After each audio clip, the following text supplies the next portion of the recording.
What does great sex mean to an avoidant man? We're going to dive into this today, and we've got a special guest, Bev Middleman, in the house, and I'm really excited to be having this conversation. So, welcome, Bev. Thank you. I'm so happy to be back here with you and your audience. I love our chats. Yeah, I think you've been on 3 or 4 times. And by the way, for everyone watching, really quickly, Bev is, I would say, an expert or at attachment theory. And I want you to just spend 1 minute talking about attachment theory, and let's talk about what great sex means to an avoidant man. Sure. So, attachment is really how we form emotional bonds with other people. Everyone has a specific attachment style. And so, very broadly speaking, we have people who have a secure attachment. They're quite comfortable expressing themselves and connecting to other people and also being independent. So, there's a nice, healthy mix there. We do have people who are avoidant. These people tend to have a harder time connecting to others, being vulnerable. They're usually very self-reliant. We have folks who are more on the anxious attachment side. Yes, and without getting into details of why these styles actually exist, generally these people, external approval is very important for them. They need a fair bit of reassurance, validation, not so great with self-soothing, highly sort of ripe to become codependent in a romantic type of relationship. And then we also have the fearful avoidance. And this is what we call often the hot and the cold partner. And these folks have traits from anxious attachment and avoidant attachment. So they're sort of the most complicated category. So, fearful is really kind of a combination of both. Yeah, that's Okay. exactly right. And depending on who they're interacting with, the opposite attachment style is generally triggered. So, for example, someone who is fearful avoidant, let's say in a romantic relationship with someone who is dismissive avoidant, that would generally result in them being more anxious. They become the pursuer. So they can flip flop between the two. So, well, I've also heard of disorganized Mhm. attachment, but is that, I mean, that also sounds like fearful avoidance. It's exactly what it is. So, the English language is beautiful and that sometimes we have multiple terms to mean the exact same thing. Okay. So, in literature, disorganized attachment is the same thing as fearful avoidance. It's also called anxious avoidance attachment. Yeah. So, it's all the same thing. And Got it. it's Got it. Got about 7% of the population. So it's the smallest group, but it's the most complex. This group typically has the most core wounds that they're dealing with. it. Got it. Mm. Well, okay. I want to argue the percentages, but I don't want that to be the case in this because I honestly believe that the statistics are wrong, partially because this is self-analyzed, and Yeah. I believe people gaslight themselves in believing certain things. So, and I just have to point that out. That's my belief system. Okay, so we decided to talk about sex and within respects to attachment, which is really brand new for me to bring up this conversation. And we even want to go into what's mind-blowing sex, whether it's an avoidant or an anxious. And the only reason why I say that is I'm an anxious person. So I want to dive into even some of my own codependent behaviors with respects to physical intimacy. So I think the question should start with, what does sex mean to a person? I mean, I'm curious, what are your thoughts on that question? Whether it's, and I'm not asking it what it means for you, although I mean, I think we should both share our opinions, but how the general public views sex. Yeah, great place to start. So, sex can mean a whole host of different things for different people, depending on various factors: the age, where they're at in their life, what they want, and also their attachment style. So Okay. this is one of those things that plays into your perception. So your attachment style is sort of a filter for the way that you see the world, you perceive things, and you interrelate with others. So it's going to obviously impact things like your emotional patterns, your communication patterns, your boundaries, or your relationship to boundaries, which, as we know, all play out in sexual interactions as well. Right. So Okay. it's sort of like an extension of that. So, most people will say that, especially if you're more on the secure end, that sex is really an emotional bonding experience, Yeah. right? It's a shared experience to get close with your partner. That's the definition that we hear most often. Would you agree with that? Well, and yes, I would absolutely agree. And when I think of the word sex, I do think of physical, intimacy, in the sense that it's, whether it's intercourse, whether it's oral, I think of it in the physical sense. I only differentiate that because, to some degree, emotional intimacy is also a form of sex. Some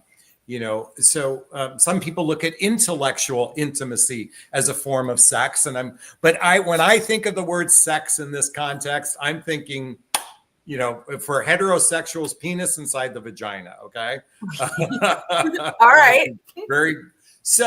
But you said something fascinating to me, because as you were saying how attachment, it really relates to our physical intimacy or sex with a person, it occurs to me that makes sense, because oftentimes our boundaries are associated with our attachment. Either, for some people, it's lack of boundaries, and some people, or they have too many boundaries, so to speak.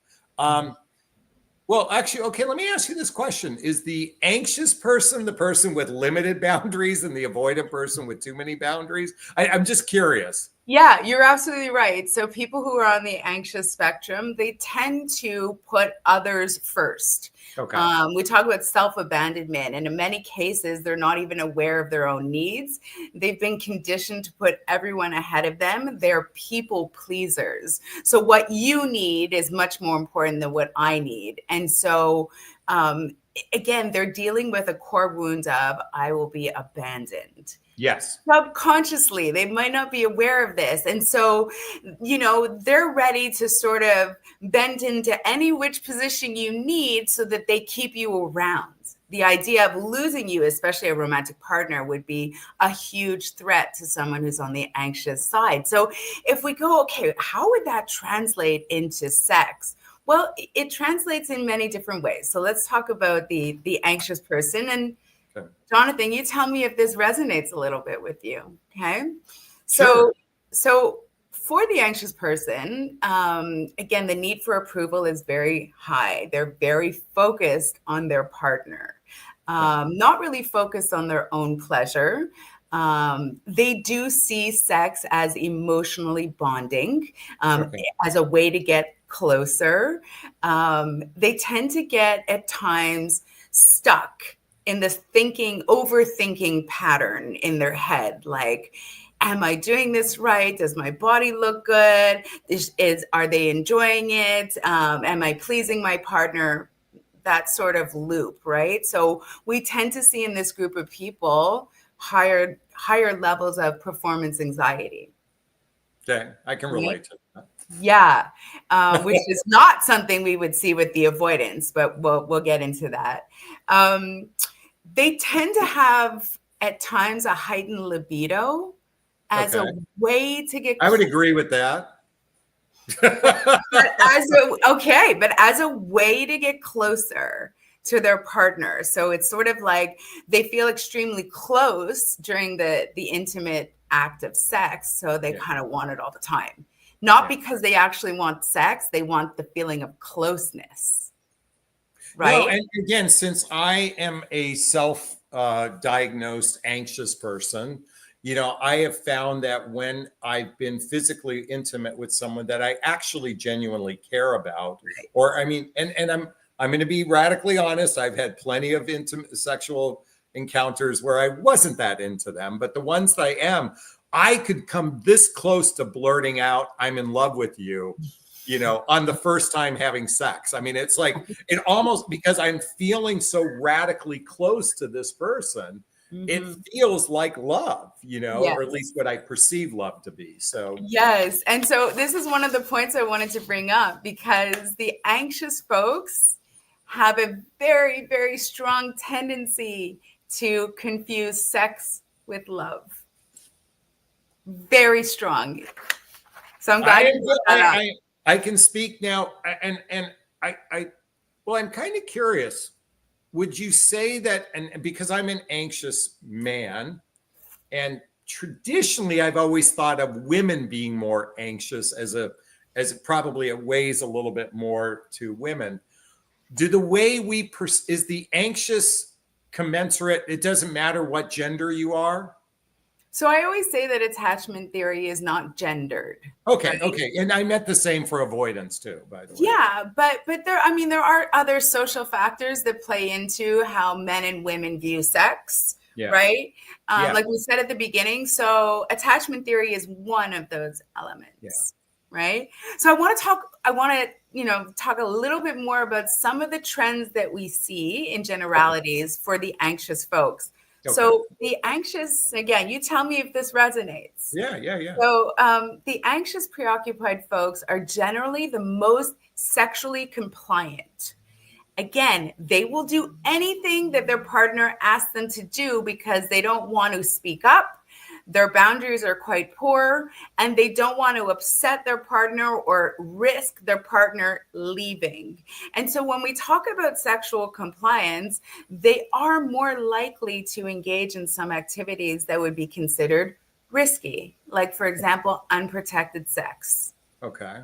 Right? So it's like, you don't have a condom. Oh, it's okay. It's fine. We'll just do it without. Yeah. Whereas other people would be like, guess we're not having sex tonight. Right?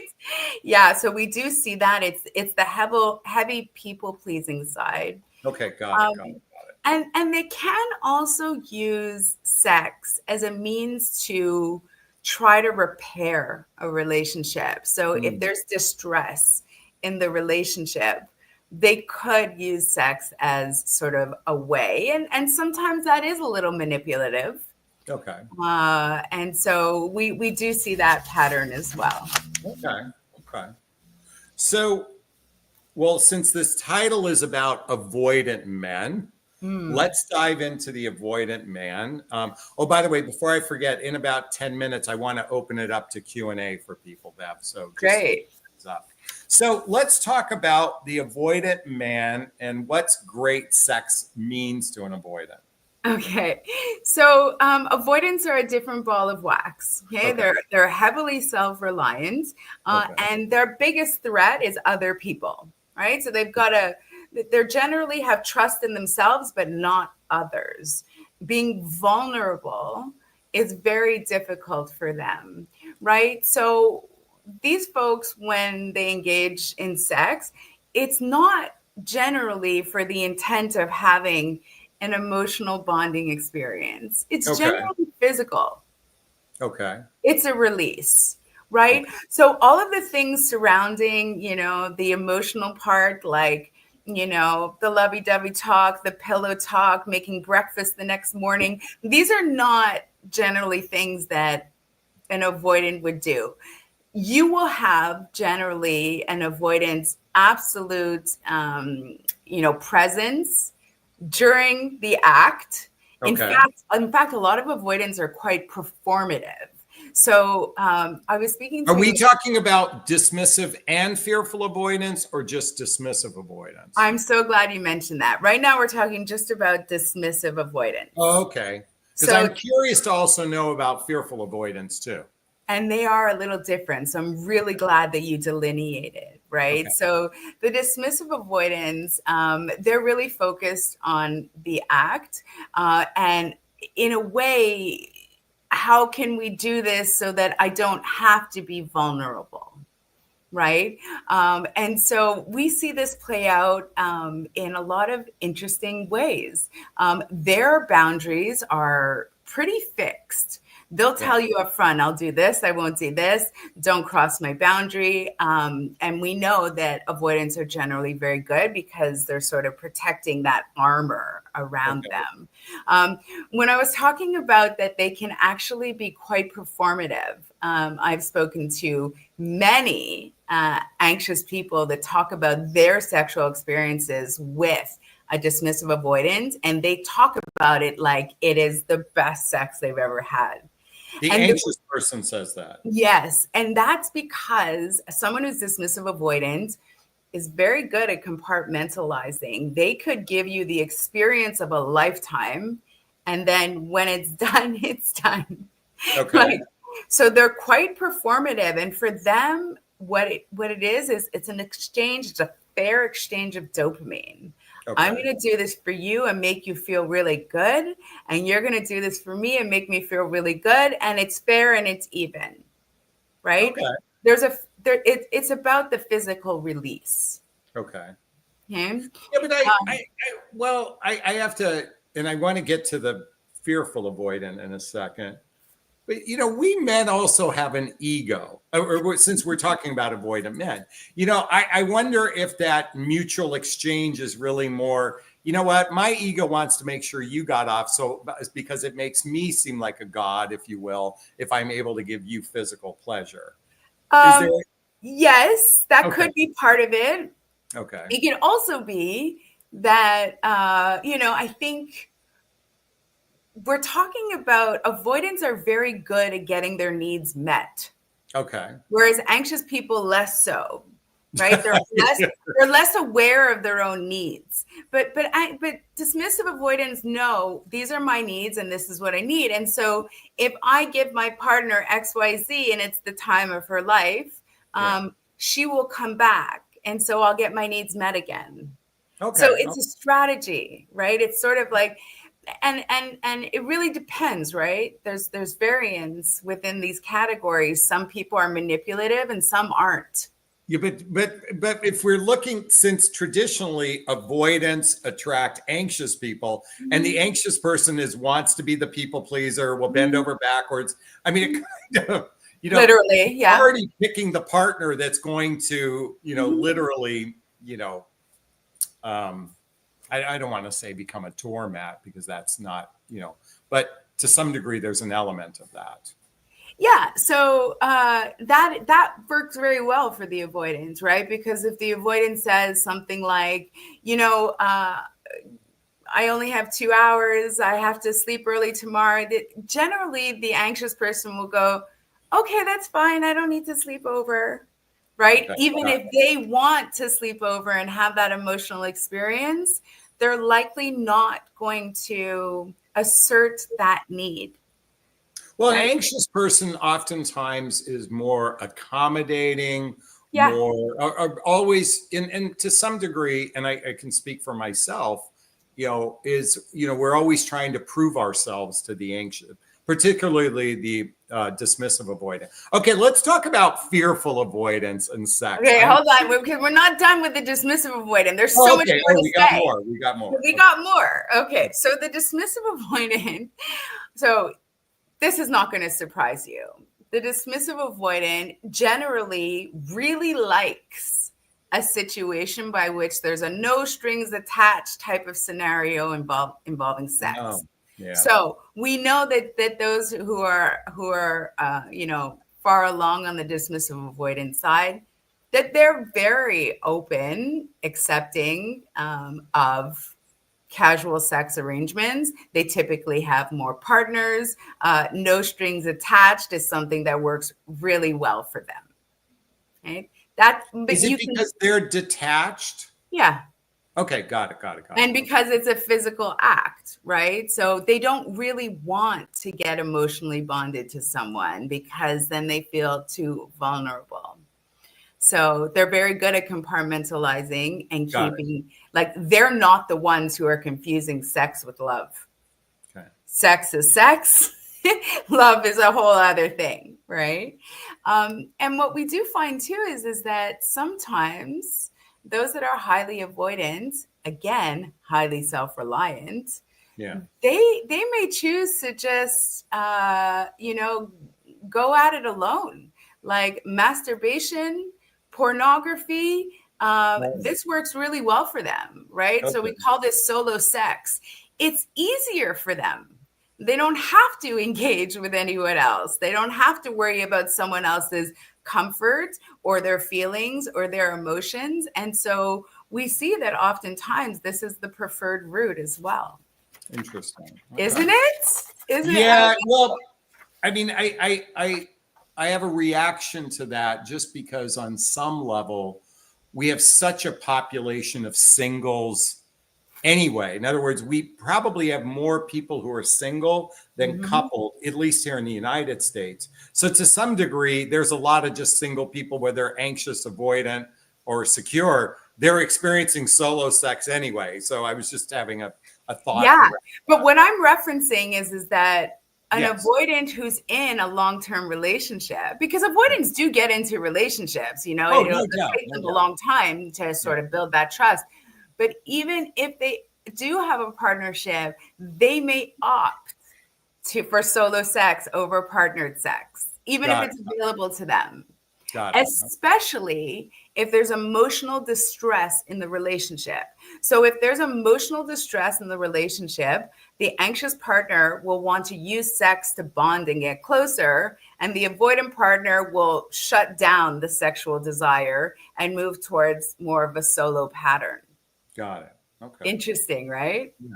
Okay, one more thing to say about sex. Okay. Well, I'm anxious to hear about fearful, but I have another question about anxious people too. Okay, And hold I on. You're gonna enjoy this last bit about the okay. dismissive avoidance, okay? Because we're gonna talk about sexual positions, and this is always people. Oh, It's wow. interesting. Okay, so this is not going to surprise you.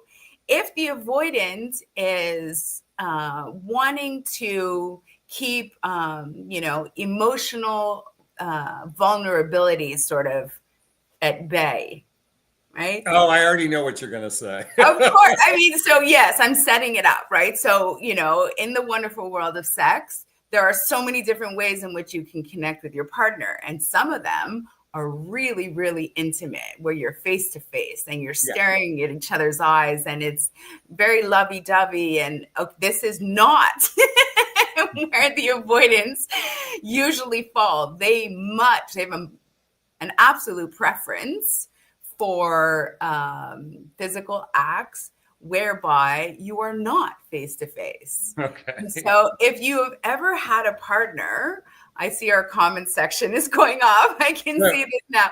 If you ever had a partner who really had a strong preference for looking at any other body part during sex other than your face and staring into your eyes, this is generally because it feels too vulnerable for them to be face Wow. to face with you. This is Right. interesting. Isn't So it? can we just say doggy style, reverse cowboy, Can. spooning from behind? Yeah. Yeah, I mean, listen, as many positions as you have where you're face to face, there's just as many, probably more, where you're not, right? So Yeah. it's just, again, or if you are face to face, someone who's dismissive avoidant will likely close their eyes. I was just about to say their eyes closed, Mhm. So anyway, okay. Right. Wow, this is, by the way, I have not had this conversation before, so I'm finding this fascinating. It is. Yeah. All right. What about the fearful avoidant? So the fearful avoidant is a different ball of wax, right? So we know, without going too deep into this, we know that often someone who develops a fearful avoidant attachment style came out of a home that was very chaotic, Yes. and oftentimes suffered abuse. And so we see two very distinct patterns Yeah. of these folks, which means that some fearful avoidants go down the path where they just don't invite sex into their life at all. Oh, It's okay. too uncomfortable for them. It's, they're dealing again with anxious, they're dealing with avoidant. It also, of course, depends on the type of abuse that they suffered. So this is a bit more complicated. Okay.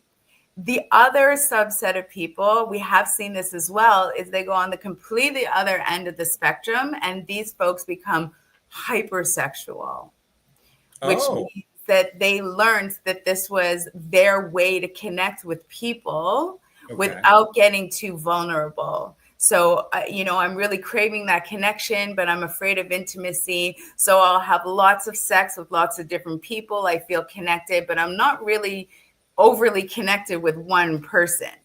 Okay. Right. So, Interesting. yeah, we've actually seen patterns on both, but this is a tougher group to nail down in terms of trends. Yeah, and I would suspect partially because the fearful can kind of switch from anxious to avoidant. So it depends on who they're partnering with. By the Yes. way, Great I points. yeah. So by the way, on a separate note, I just want to know something. Can an anxious person with another, because I'm always thinking about anxious people than avoidant. It's Uh, okay. when an anxious person is with another anxious person, could the anxious person become a little more avoidant when they're with another anxious person? So you know that all of this falls on a spectrum, Yeah, right? So like it depends on how far, if we put secure in the middle yeah. and anxious over here and avoidance over here, how far are you away from secure? Right. Okay, So not everyone is anxious at the same degree. So okay, maybe someone is extremely anxious and someone is less anxious. Can they have an impact on each other? Absolutely. okay, okay. But generally speaking, anxious and anxious people don't attract each other. Okay, okay. I was kind of curious about that. So I've got something to share. Well, okay. So, first off, this has been fantastic. And I just want to open it up now for questions. If anyone has questions for Bev and I, just go to the chat box in the corner, write the word question, and post the question thereafter.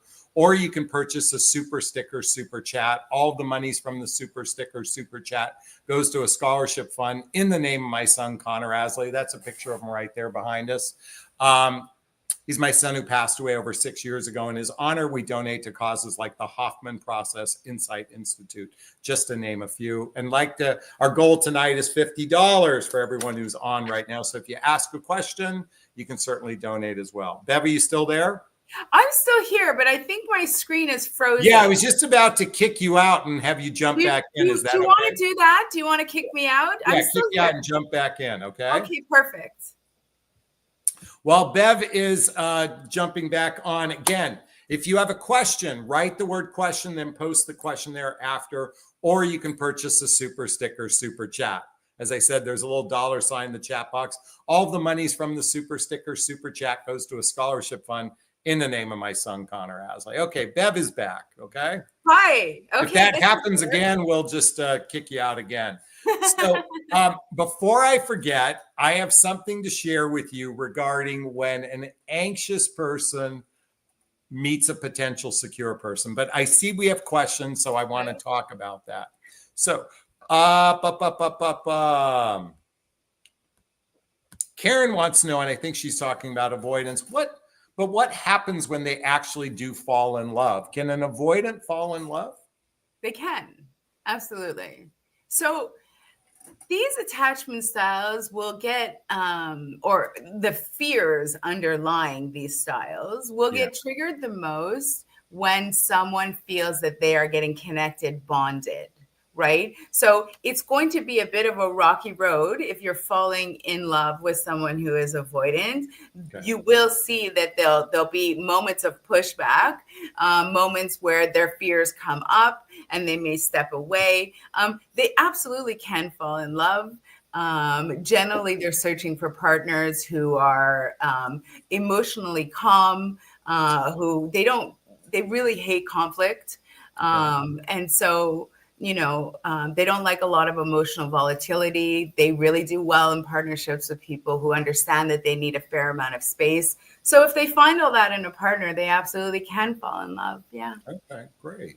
By the way, we have Bits saying, is there a free test to determine my attachment style? I believe you have your website, right? I do. So my website is securelyloved.com. Right on the homepage, there's take a free attachment quiz.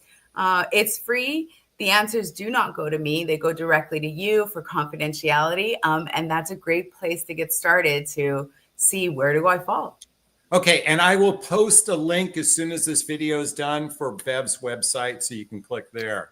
Annika has a question. What does sex for a secure man look like? How does that look? Yeah, what a great question, Annika. Yeah, Thank we you. didn't think of that one. Yeah. Okay. So someone who is secure really sees sex as an emotional bonding experience. Of course, they enjoy the physicality of it too, but they enjoy everything about it, right? The emotions and the physical, and then what it's bringing their partners closer, right? There's a lot of communication. It's playful. It's intended to be fun. There's a really good exchange of, this is what I like, this is what you like. It's not a question of, we're just going to do this and that. There's a lot of experimentation. And so really what we know from the research is sex that people have to securely attached folks, when they have sex, that's generally considered the most fulfilling sex. Okay. Right? And we also know that orgasms between people who are securely attached are much more intense, they're frequent. And you can understand it's because the person knows themselves and they are comfortable expressing, hey, this is what I enjoy.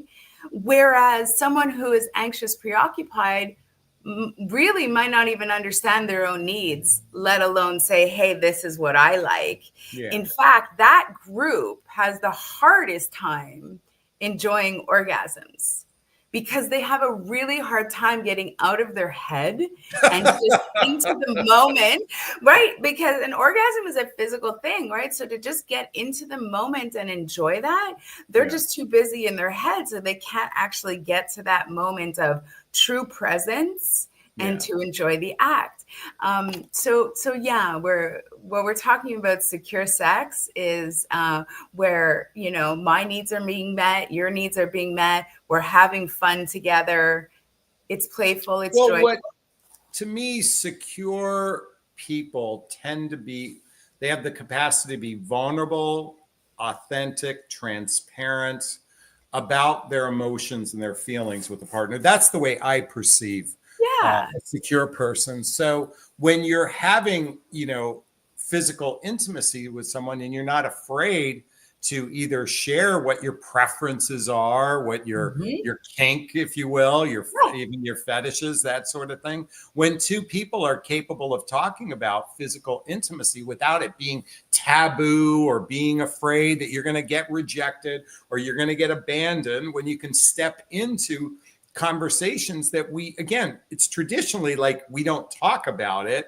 But this is the thing we should be talking about. It is. Particularly sex.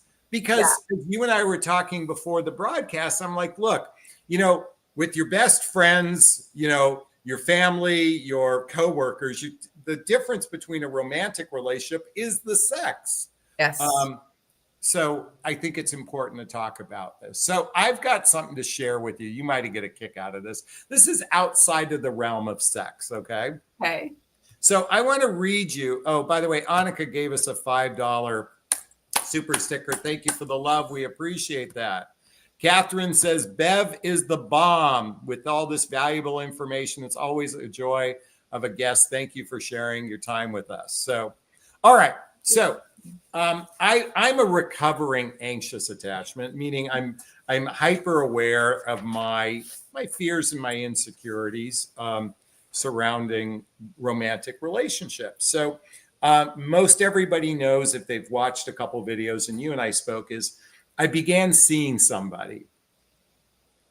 And we've seen each other now over the last 3 weeks, I'd say 8 or 9 times. So, and by the way, we live 3 miles from each other. That's so great. Oh my God, it's so easy. It's like, hey, let me pop over. I'm driving by your house kind of thing. It's so easy. I love it. We've hung out and done things. But so I was journaling the other day, and I want to read this to you because you might get, I'm going to say you're going to get a kick out of it, but I said, this is my journal. I said, I'm fascinated to experience something foreign to me, calm attachment. Ah, 3 weeks ago, I met someone through my social media page for a casual drink. It wasn't a date, just a meeting of a fellow traveler of mind, body, spirit, and emotions, a person who invested years healing from their trauma, and they are committed to work to grow as a person. She was and is speaking my language, which intrigued me enough to want to see more of her. And I must have done something right because she feels the same way. After we've seen each other now more than a half a dozen times, and now before I get in my head of myself, I have no idea if this is going to last a week, a month, or a year. And yet what I do know is this feels calm and it scares the shit out of me. mm-hmm.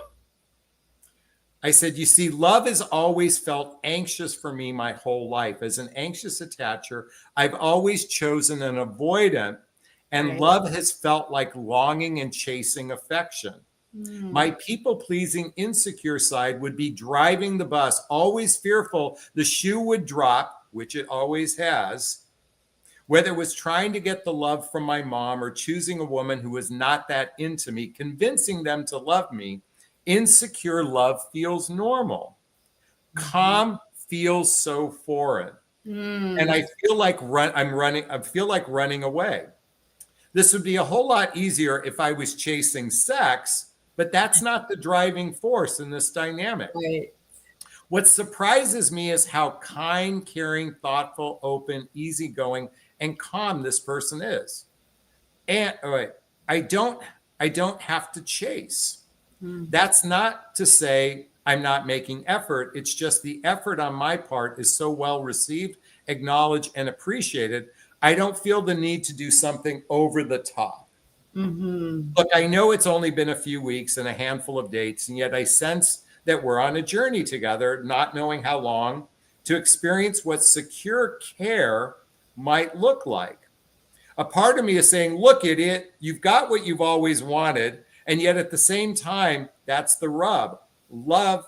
And so it's interesting to witness how here I've got this easy, calm, could be secure potential. And the fuck is, it feels foreign to me. Yes, it does. Absolutely. Because you've been in your previous relationships. If you were anxious and going after avoidance, that would have always been a roller coaster, right? So intermittent reinforcements, it's almost like, one day is good, the next day isn't, but I'm going to go back because tomorrow is going to be good. And so the up and downs, there's that volatility. That is what becomes familiar to you. Yes. It's like a pattern etched in your subconscious. It's not what's best for you. Yeah. So all of a sudden you've got this other scenario and it's calm and it's loving and consciously, hey, this is what I need in my life. Yeah. But your subconscious is going, what is this? We don't recognize this. Yeah. This feels unsafe because it's foreign, right? Yeah. And so your mind is going to, for a little while you acclimate to something calm, it might trick you, right? You might start thinking of a couple of stories, right? Well, this could be too good to be true, so I invite you to lean into your fears. And when you get that sort of ick or that feeling like, oh, this is uncomfortable, ask yourself, what are the thoughts that I'm thinking right now? What am I telling myself? Most of the time we're making stuff up. Oh, it's so fascinating to witness I got to be, and for the record, I've been radically transparent with her. I shared this in a video the other day and I shared this with her and we've talked about it. Like radical honesty is the foundation of how we began getting to know one another. Yeah. We talked about sex. We talked about, I'm only mentioning that because of the topic today. We talked about our past relationships. We've talked about our fears, our insecurities. I'm like, in my world, I'm an open book. Yeah.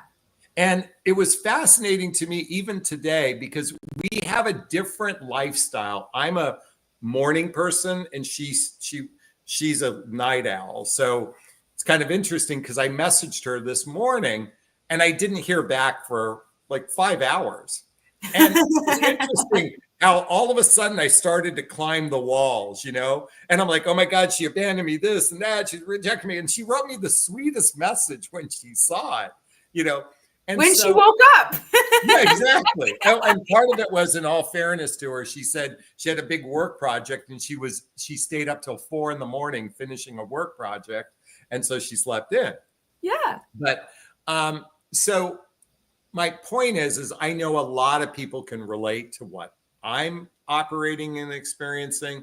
Certainly, a lot of people for themselves can relate to either being with an avoidant or being. A number of people here are saying, I think I'm an avoidant based on our conversation. Yeah. So, but why I wanted to bring this up is I've reached a level in my life where I can take a step back and be the witness to who I am. I didn't used to be able to do this. So I have that objectivity to say, wow. I mean, like I even wrote this. I even said, like, you idiot. Like I'm so hyper aware of what's going on. I call that conscious awareness. Exactly. And Yeah. so I don't let it rule me. Good. And as a friend of mine said, hey, don't look a gift horse in the mouth. You got someone really special, lean into it like what you said. But it's fascinating because here's the thing. A lot of people don't have conscious awareness. They don't run or they chase or whatever it is because they haven't gotten attuned, particularly to their attachment style. Yes. And I know you're a student of Thais Gibson. Yes. So I want everybody to know there's a book that I'm sure you would recommend called Learning Love, right, by Thais Gibson, the personal development school where you were trained at, right? Yeah, I was. She's amazing. And you know, and I'm speaking for everyone right now. Bev, again, I'm going to post the link below. Bev isn't, you know, it's an expert in this area because I think when we can learn the objective aspect of our attachment style, and again, I believe most people gaslight themselves and think they're secure. That's just my belief. So I really invite everyone to reach out to Bev at some point and learn more about what she does. Okay, we have more questions that came in. All right. More questions about sex? Well, let's see. After therapy, my attachment style with the test is secure attachment with my parents, but with men, I'm slight, fearful avoidant, and I attract manipulative avoidance with narcissistic traits. Why? Okay. Why? Okay. So, I mean, I don't have the full picture here, Ella, but thank you for your question. I can tell you, just what we were discussing a moment ago with Jonathan, is that our subconscious mind and the patterns that we have in our minds, generally from childhood. So the dynamic of the relationship that you once had with your primary caregiver, that gets etched into your mind almost like a path. And then when you get older, you tend to try to recreate that dynamic over and over and over because, as we said, it's familiar. So your mind says, well, I know this pattern. We know how to deal with it. So we'll just go in this direction. So it's very, very common that, you know, people will say, I keep picking the wrong partner. Why am I doing this? It's because there is a particular pattern or there's a core wound that you haven't yet addressed in your subconscious. So this does have to do with your attachment style. And once you can address that, then you will see that you will start to naturally gravitate towards other types of partners who can truly meet your needs. Okay. Right? Oh, well, thank you for answering Ella's question. We got one from Monica in a second. Really quickly, if the anxious fears abandonment, does the avoidant fear rejection? Deep down, they do. Okay, is that like the wound for the anxious person is abandonment, and for the avoidant, it's rejection, right? So I mean, there can be many different wounds that they carry. The top wounds that we see over and over and over for the anxious person is abandonment, but it could also be, I am disliked, I am not good enough, I will be excluded, I am unlovable, all of these other things. The top wound for the avoidant, the dismissive avoidant, is a shame wound. So it's actually, I am defective. Right now, these children, these people in childhood, they were emotionally neglected. And somehow they turned that onto themselves, saying, if there wasn't something wrong with me, my mother would have paid attention to me. My father would have, whatever it is, they blame themselves. So part of the reason that we perceive dismissive avoidant people to be so secretive is because they do keep people at bay. And part of that, again, is they carry the shame that if you get too close to me, you might also realize that there's something wrong with me. Yeah. And then ultimately reject me, right? So that's Okay. part of it, but it's more of a shame wound. Got it. Well, but at some level, then if we really scale it down, and I'm just curious about this, isn't kind of like I'm not good enough, I'm not lovable, I'm not likable is like at the baseline of that wound? I'm just curious. Of either anxious or avoidant. I'm just curious. They are very distinctly in two different categories. Like the anxious, usually, again, they're focused on, they don't have a great sense of self-worth. Okay. So they don't have a lot of trust in themselves, but they have trust in others, right? These are the people that tend to put other people on a pedestal, but they think something is wrong with them. Right. Okay. Whereas the lens is different for an avoidant person. The avoidant person generally has a healthy self-esteem about themselves, healthy enough, right? There's still work to be done there. But they really distrust others. Okay. Right. So the wounds are a little bit different. The avoidant will be focused more on, I fear losing my freedom, my independence. Yeah.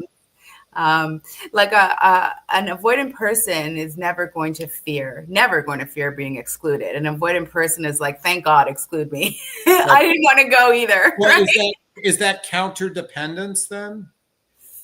What do you mean? Well, I was thinking codependent, interdependent, counterdependent. In other words, they almost avoid dependency in any form, kind of thing. So they're very interesting in the sense that their unspoken expectation of a romantic relationship is, I'm going to handle my needs, especially my emotional needs.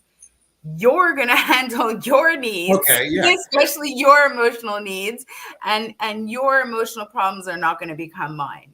Yeah. So whereas the codependent, I need you to love me so I feel good about myself. And the interdependent people is, hey, look, we're working together to meet each other's needs, kind of thing. 100%. And really, like the anxious, preoccupied person just didn't develop the skills in childhood to learn how to self-soothe.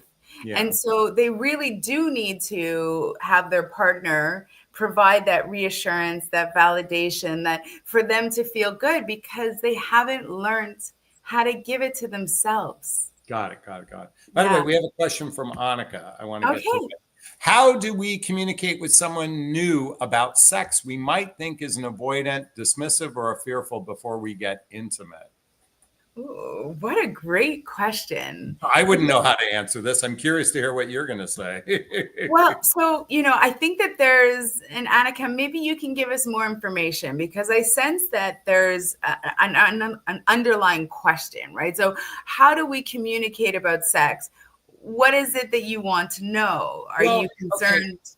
Well, let me propose a couple things. So, here's the thing, and because we even called this topic avoidant man, like there tends to be, as a generalization, men tend to be more avoidant than women.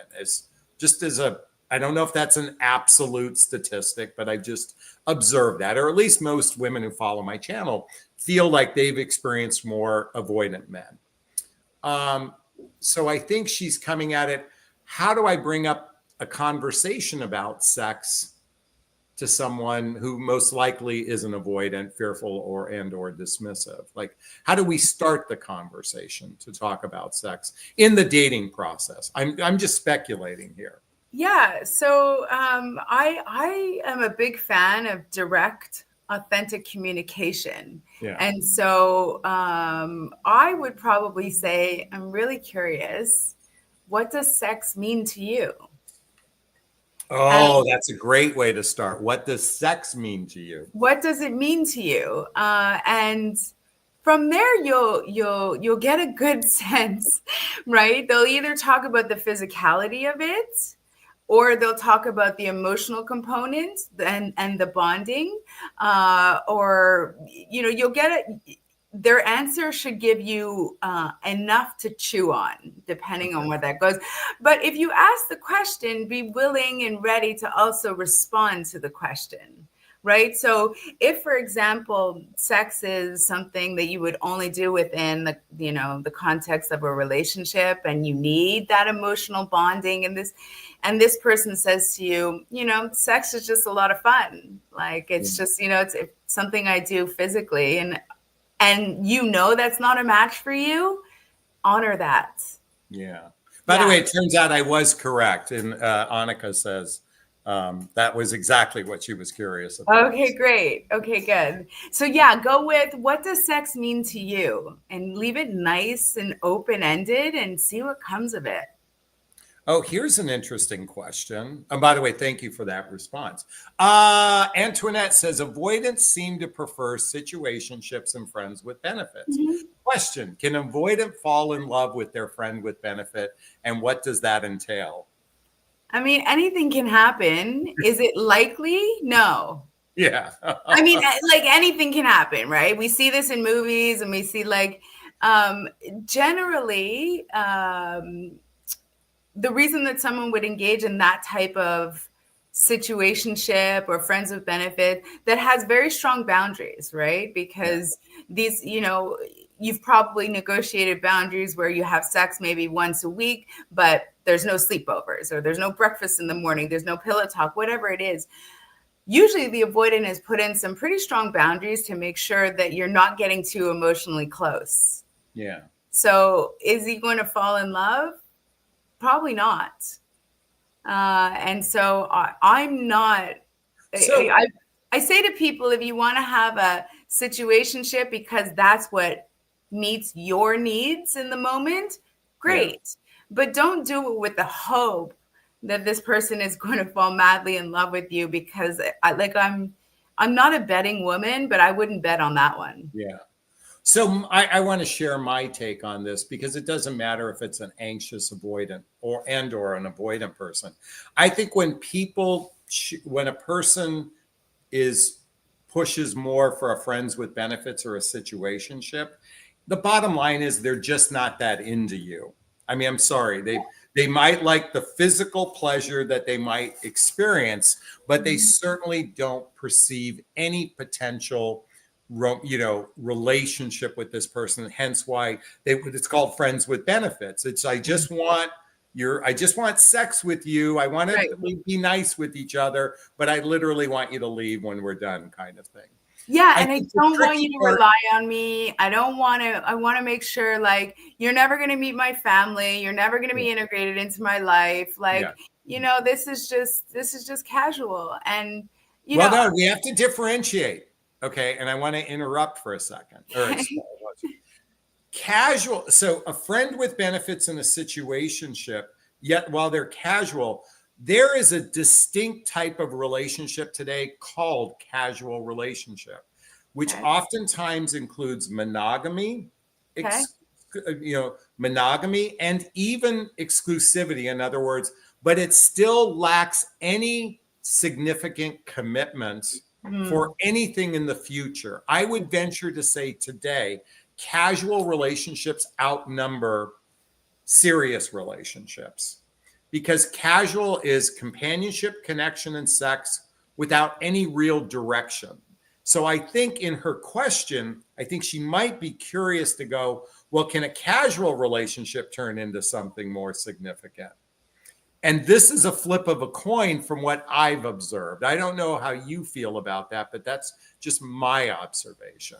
Yeah, anything can happen. But if you sit down in front of someone and they go, I'm not looking for anything serious in the moment, and you end up negotiating casual situationship or friends with benefits, which has parameters around how close we're going to become Yes. emotionally, I'm Yeah. telling you that the likelihood that the other partner is going to wake up and go, oh my God, I'm in love. It's very low. They're putting parameters in place to make sure they don't fall in love with you. So, Wait, so speaking of love, okay, so I want to shift the word to bonding. I've been having an interesting awareness around how men might bond through sex, and particularly as we age, certainly I can only speak for myself in my 20s. I mean, I just wanted to have sex with anyone I could get my hands on. I mean, that's just the way it was. And I didn't bond through sex. I would say now at this stage in my life, that physical intimacy it begins to bond me to a person. And I want to differentiate from the word bond versus attach, and if there is any difference. Because I believe, and by the way, I believe sex is part of the decision-making process people have before they fully commit to someone. yeah. I am just saying, generally speaking, and I know some people would argue that shouldn't be done, but it just happens to be what I've observed. So coming back to sex and bonding versus, and is there a difference between bonding and attaching? I don't make a distinction. Okay. To me, they mean the same thing, right? In an emotional closeness, connection to someone else. Yeah.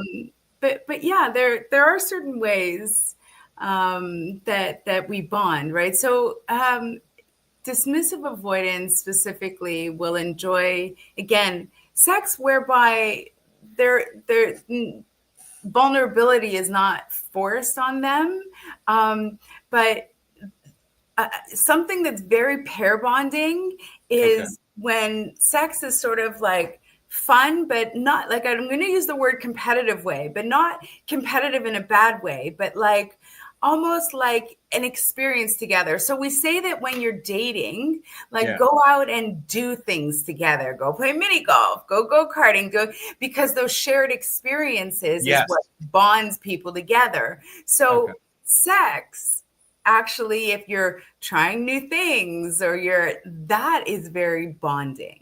Okay. Right. Okay. So that's for the dismissive avoidant. Now, for the fearful avoidant, the thing that they would find most intriguing about a new partner would be variety. Okay. So they like novelty, Okay. right? So they're patterning because they came out of a home where there was so much chaos. They're drawn to that novelty, that mystery, that like excitement of something new. And so, yeah, the more that you can be sort of creative and open to doing new things, that's going to draw someone who's fearful avoidant really into that fold. So And the I'm anxious person just bonds through sex anyway, right? listen, if you give the anxious person the pillow talk, Okay. right? And that deep, I'm gonna stare in your eyes and get, yeah, that's what they need. Okay. Yeah. Wow, we covered so much tonight. By the way, people are loving you, Bev. So I'm already Okay. getting this is my favorite guest I've ever seen on Jonathan's Thank you. show. Wow, Thank thanks, Bev. you. You were getting a lot of great comments. So I guess we're just going to have you back right away. Um, really quickly, share with everybody. We're going to wrap up tonight talking about what great sex means to anybody who's in it, within their attachment. How can people get in touch with you? And again, I'm going to post the link, but Thank you. So my organization is called Securely Loved. We are a group of relationship and attachment trauma practitioners. So we work with folks on identifying your attachment styles and then working through, guiding you more towards secure, which again impacts all aspects of your life and relationships, including sex. So we have a number of practitioners that work with us. It's not just me. And you can find us at securelyloved.com. We're also on Instagram and YouTube. And yeah, I'd love to connect with you. Thank you. All right. Well, Bev, again, everybody, I'll post the link below. You can connect. And there's that free attachment theory test you can take as well. Well, this was a lot of fun. It was. Thank you. So I appreciate everything that you shared. Can I reach into the camera with your permission and give you a big hug? Absolutely. Hug Okay. received. Thank Wait, you can so I get much. one back? Can I get one back? Oh, here we go. Okay. Thanks so much. Hey, everyone. Thank you for the Annika. I want to thank you for the donation. I want to thank everyone who commented, everyone that expressed their opinions and perceptions regarding this conversation. Thank you so much. And we'll have Bev on in a few weeks, if not a month from now. Okay. Or if with so long as her schedule permits it. Okay. All right, everyone. Thanks a bunch. Have a wonderful evening. Be well. Bye now. Bye.